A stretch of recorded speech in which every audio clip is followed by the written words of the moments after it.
Awal tahun 2025, masyarakat tanah air mendapatkan kabar gembira berupa diskon 50% tarif listrik selama 2 bulan berturut-turut. Para pelanggan bahkan diberikan potongan tarif maksimal Rp67.000 untuk daya 450 volt ampere sampai paling banyak 1 juta lebih untuk pengguna daya 2200 volt ampere. Ketentuan ini berlaku bagi pelanggan listrik prabayar ataupun pascabayar. Untuk pelanggan prabayar, diskon akan ditetapkan ketika membeli token. Sebagai contoh, jika pelanggan membeli token Rp100.000, maka jumlah token atau KWH yang didapatkan adalah sebesar token Rp200.000. Sementara untuk pelanggan pasca bayar, diskon diberikan ketika pembayaran tagihan periode Januari dan Februari. Direktur Utama PLN Darmawan Prasojo menyebut, potongan tarif yang merupakan paket stimulus ekonomi ini dapat dinikmati secara otomatis dan tanpa mekanisme pendaftaran.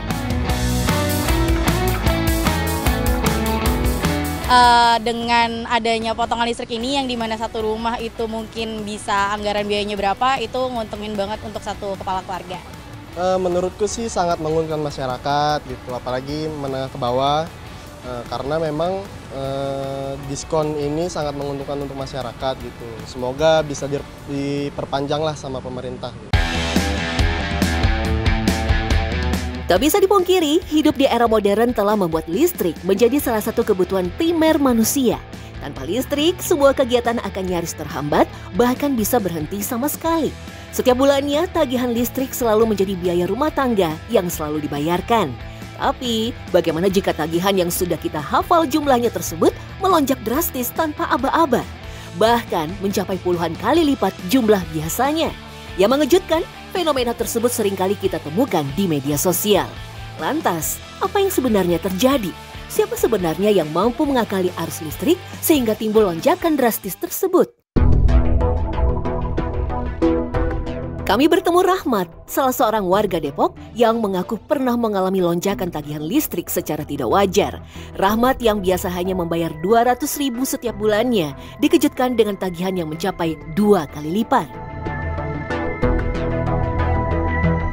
50, 200, tapi tiba-tiba sampai 500, 600 gitu. Kadang saya nggak percaya, suka saya cek di meterannya gitu. Di pembayaran kan di kwitansinya ada kilometer awal, kilometer akhir gitu. Ya sesuai sih, tapi kok kenapa jadi bengkak gitu. Yang aneh, kejadian itu berawal dari keinginan Rahmat untuk menambah daya listrik di rumahnya. Melakukan permintaan resmi ke PLN, Rahmat didatangi petugas yang mengaku perwakilan resmi PLN. Sayangnya, setelah dilakukan penanganan dari petugas tersebut, yang terjadi hanya biaya tagihan yang melonjak. Sementara daya di rumah tersebut seperti tidak berubah sama sekali. Ya saya langsung ke orangnya, ya nggak, salahnya nggak langsung ke PLN-nya gitu, karena saya percaya dia pakai seragam, pakai mobil motor dinas PLN, ya kita percaya aja. Berbulan-bulan kok nggak ada perubahan, kalau mau ngegosok semua dimatiin masih tetap turun. Kesal karena merasa dibohongi, Rahmat pun kembali mendatangi kantor PLN. Yang mengejutkan, setelah diperiksa, Rahmat justru dikenai denda karena terdapat segel yang tidak resmi pada meterannya. Ya, akhirnya kita bayar denda, ganti meteran, dan saya harus datang ke PLN ngurus sendiri. Memang kemarin itu saya salahnya percaya sama orang, jadi nggak langsung datang ke PLN. Gitu. Karena saya nggak mau ribet di PLN-nya. Waktu itu sampai kena 4 jutaan. Melalui sebuah penelusuran yang intens, kami menemui Farhan, salah seorang petugas yang merupakan vendor dari PLN. Pria 38 tahun asal Bekasi ini mengaku telah melakukan pencurian listrik selama 10 tahun terakhir. Motifnya pun sederhana, uang. Istilahnya namanya kerja di lapangan, butuh jajan, butuh rokok, butuh apa kan. Itu dia, kita nyari di situ. Kalau ngandelin gaji doang kan istilahnya buat yang di rumah lah. Mereka meminta pertolongan Farhan untuk mengakali meteran listrik agar catatan pemakaian listrik menjadi lebih rendah dari aslinya. Salah satunya tentu dengan mencuri listrik dari tetangga alias Spanyol atau separuh nyolong. Untuk kasus yang satu ini, Farhan benar-benar menekankan kemungkinan resiko terbesar yang bisa menimpa pelanggannya. Jadi sama-sama nanti kalau ada sesuatu resiko atau apa, tanggung sendiri. Itu juga ada pengalaman saya tuh sempat ketahuan. Itu seharusnya bayar listriknya 900, itu bisa di bawah 150 sebulan ya. Nah pas begitu ketahuan, dihitung, dia kena hampir 35 juta.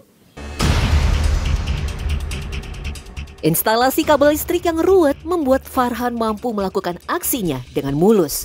Tak hanya sekedar mencuri listrik yang menyambung pada rumah, Farhan juga melayani permintaan ekstrim seperti mencuri listrik langsung pada tiang listrik atau penerangan jalan umum. Aksi ini biasa dilakukan ketika pelanggan tersebut ingin mengadakan acara di rumahnya. Contoh hajatan, ada hiburannya. Itu hiburan kan istilahnya kalau kita hiburan ada dangdutnya. Itu kan otomatis menggunakan listrik yang besar ya. Makanya kalau istilahnya kalau resmi itu kan harus menggunakan genset. Kalau yang tanpa genset, ya mau nggak mau, kita harus gimana caranya? Kita ngambil aliran listrik, kita sambungin langsung ke untuk peralatan-peralatan kayak contoh organ tunggal, dangdut-dangdut pool gitu. Farhan menunjukkan pada kami bagaimana aksi tersebut dilakukan. Peralatannya sangatlah standar, hanya tespen, tang, dan gunting. Bisa dibilang Farhan tak mengeluarkan biaya sama sekali ketika beraksi. Sebagai petugas lapangan, ia memang telah dibekali alat oleh kantornya. Kita cek dulu aliran listriknya. Apabila tespen nyala berarti ada aliran listriknya kan. Apabila nggak ada aliran listrik berarti ini nggak nyala. Selain itu ada MCB atau miniatur circuit breaker yang berfungsi untuk membatasi arus listrik dan pengaman ketika ada beban lebih. MCB akan memutus secara otomatis arus listrik ketika melebihi arus nominal pada MCB tersebut.